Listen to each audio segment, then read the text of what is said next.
TUCI Peddapalli జిల్లా committee ఆధ్వర్యంలో NDPC TUCI కార్యాలయంలో ముఖ్య సమావేశం నిర్వహించారు. ఈ సమావేశంలో టీయూసీఐ రాష్ట్ర ప్రథమ మహాసభ వాల్ పోస్టర్లను ఆవిష్కరించారు.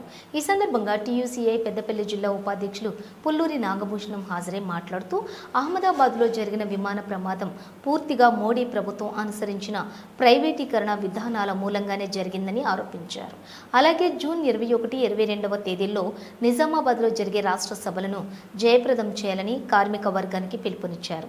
ఈ కార్యక్రమంలో టీయూసీఐ జిల్లా గౌరవ అధ్యక్షులు గుజ్జుల సత్యనారాయణ రెడ్డి, ప్రధాన కార్యదర్శి ఈసంపల్లి రాజేందర్, జిల్లా ఉపాధ్యక్షులు గూడూరు వైకుంఠం, ఆడెపు శంకర్, గొల్లపల్లి చంద్రయ్య, కలవల రాయమల్లు, నరసయ్య, రాజయ్య తదితరులు పాల్గొన్నారు. కామ్రేడ్స్, నిజామాబాద్లో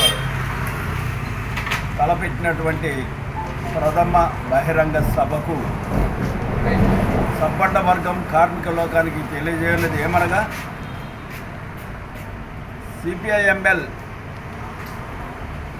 టీయూసీఐ అనుబంధంగా ఉన్నటువంటి కార్మికులు ఈ యొక్క బహిరంగ సభకు వచ్చి బహిరంగ సభను విజయవంతం చేయవలసిందిగా కోరుతూ ఉన్నాం. అదేవిధంగా ఆయా ప్రాంతాల్లో ఉన్నటువంటి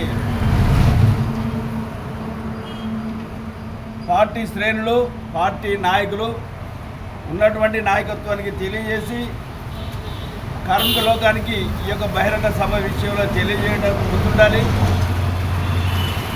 దేశంలో జరిగేటువంటి పరిణామము, రాష్ట్రంలో ఉన్నటువంటి పరిణామము కార్మిక లోకానికి నష్టదాయకంగా ఉన్నటువంటి ఈ యొక్క 44 చట్టాలను కుదించి మోడీ ప్రభుత్వము 4 జోళ్లుగా కార్మిక లోకాన్ని నష్టదాయకంగా చేస్తున్నట్టు పరిస్థితి కనపడతా ఉంది. ఇలాంటి వాటిని తిప్పికొట్టాలంటే ఈ యొక్క బహిరంగ సభకు కార్మిక లోకము ధారాళంగా తరలి వచ్చి ఈ సభను విజయవంతం చేయవలసిందిగా విజ్ఞప్తి చేస్తాం.